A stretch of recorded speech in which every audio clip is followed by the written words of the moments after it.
My dear students of class 9, today's teaching Mauryan administration.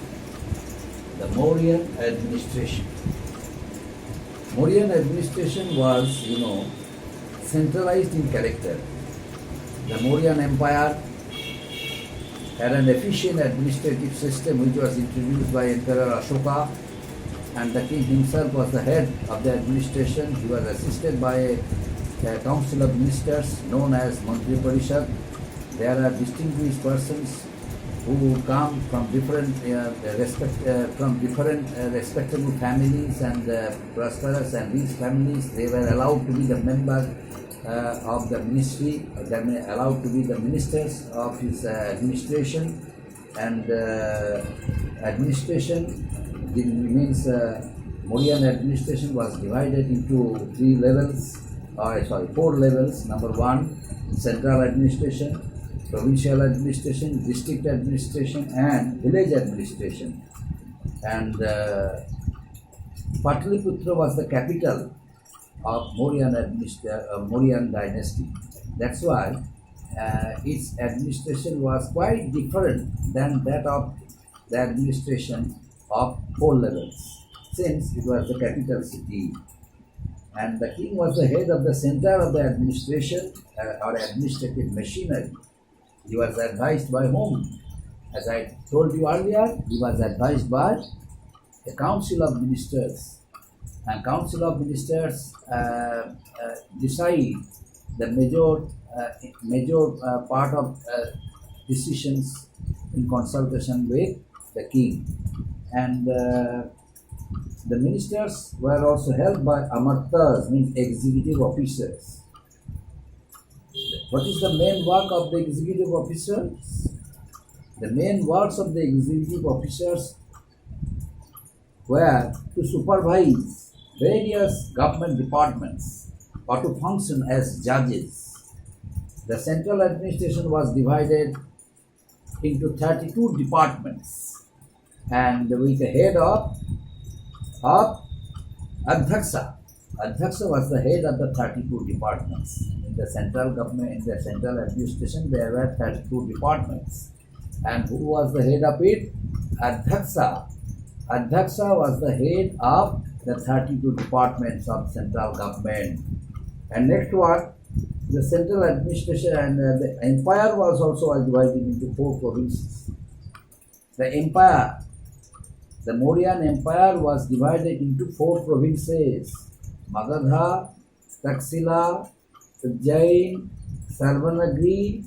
These were the four important provinces of the entire parts of the Mauryan Empire. And who was the head of it? The Sayanis were the head of it, means Thanakas. Thanaks was the head of these four provinces, who was supposed to consult each and every point of administration. To consult administration, each and every point of administration, he was supposed to consult Emperor, King Ashoka, and others who came to power later. Now, there was a good spy network system introduced by Emperor Ashoka in order to collect necessary information from different spies, because many of them, they moved in disguise in order to collect correct information, the condition of the peasants, the conditions of the farmers, the condition of the common people, and the development, growth, in all respects, in all spheres of life, was good or not good, these kind of things, and whether someone was becoming violent. So these type of informations were collected by the spies and informed to the king. And apart from this, another important issues also were there. The spies were assigned to soldiery. That was the relationship between two ministers, whether ministers were involved in any dishonest affairs, whether they were earning illegal amount of money by winning over a group of dishonest people, like that. that information also were collected by the spies, and they were supposed to inform it to the emperor. Now, central administration. The Mauryan administration was divided into uh, four parts: central administration, provincial administration, district administration, and village administration. Now, what do you mean by central administration? The king was the supreme head or supreme authority of the central administration. He took all the important decisions, but in course of time, he sometimes, if he would like to consult, he might consult other persons, other ministers before taking the decision. He was assisted by a Mantri Parishad. Each minister was responsible for his own department, and the various branches of administration such as revenue, such as military, these were under the officers called Amatta. Military and revenue officers called Amatta, and Mahamantras, Pradeshika, Rajuka, and Yaktas. There are different posts and different assignments given to the ministers, and as per the post, as per the ranks, they work, and they were given titles. They were given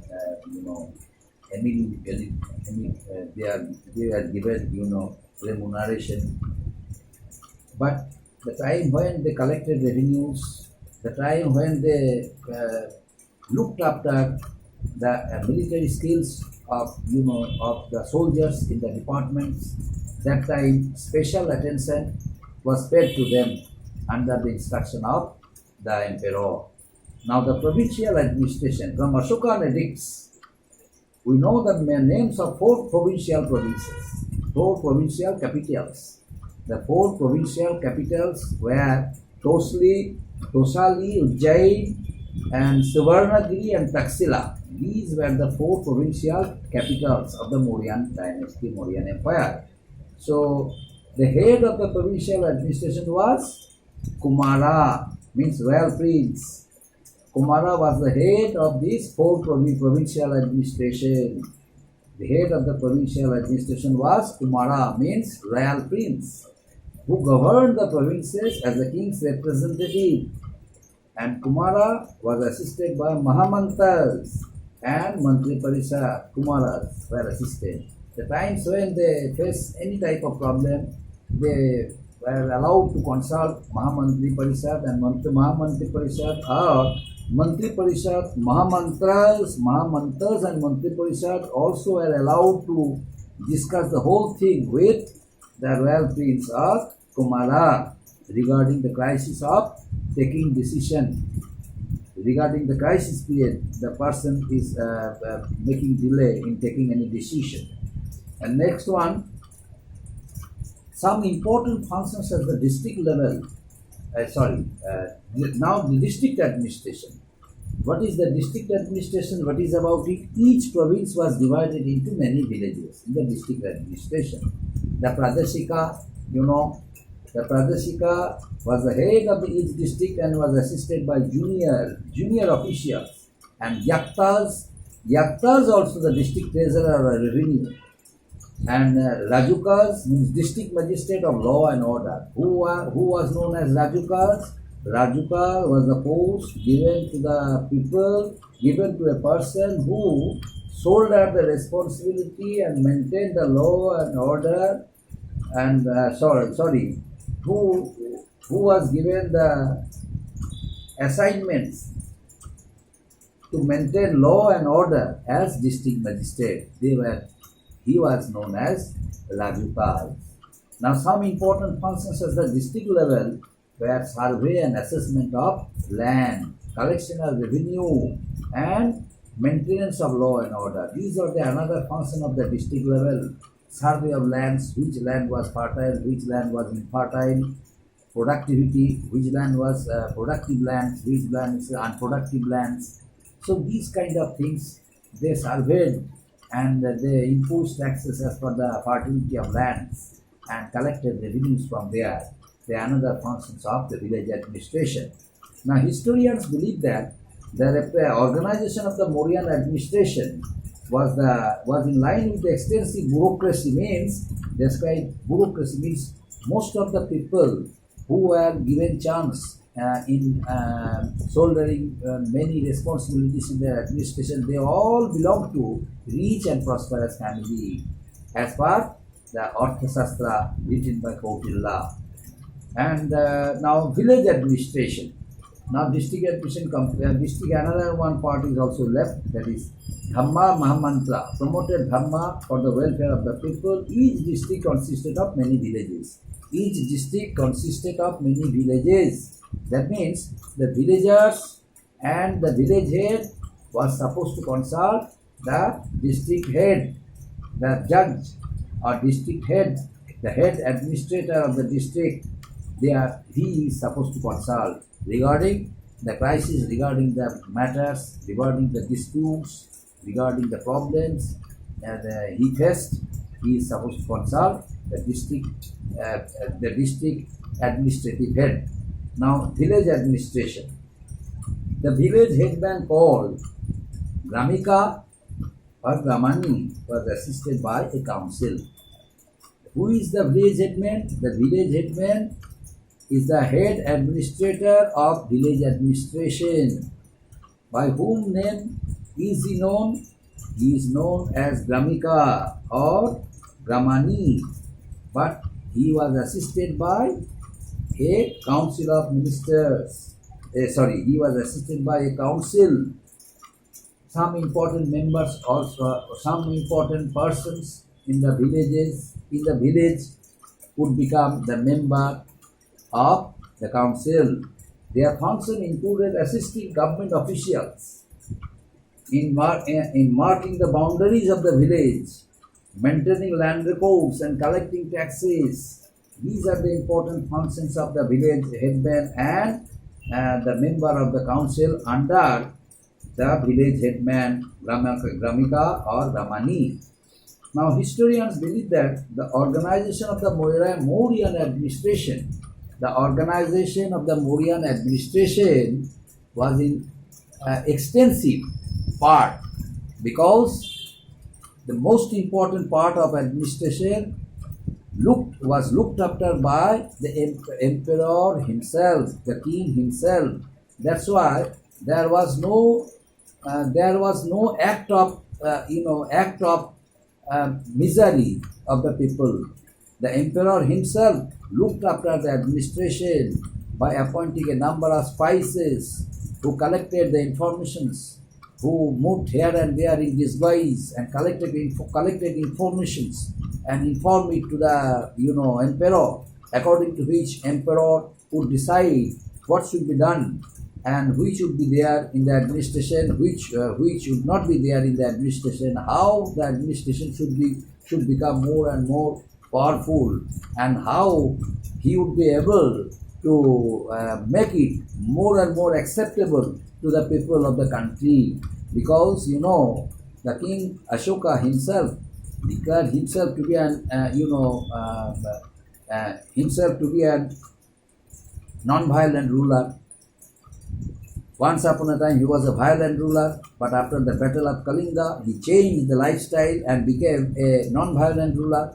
Naturally, in framing the system of his administration, he himself looked after his administration by making his administrative system into many groups, by dividing his administrative system into many groups, into many parts, and by consulting the Mantri Parishad before taking any decision. Although his decision was final, but if he would like to consult, he might consult the administrative officers, he might consult the Mantri Parishad before taking any decision. Whenever he would take major decision, often and then he consulted the Mantri Parishad or Mahamantras.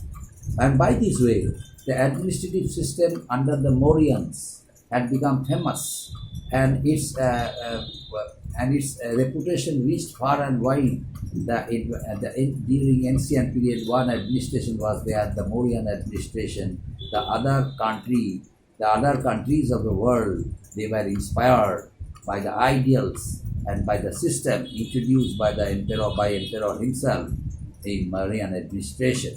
So this is the Marian administration. The Marian administration became very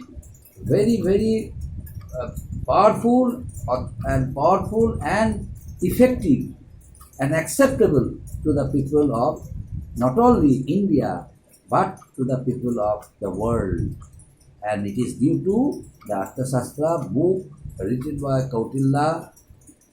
We also come to know about the administration of Chandragupta Maurya, and later some parts of discussions also are there. Also are there.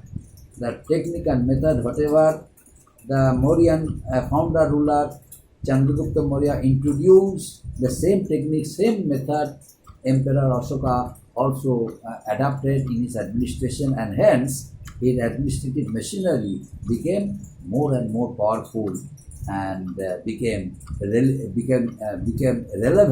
to the present society of the country. Thank you, my dear students.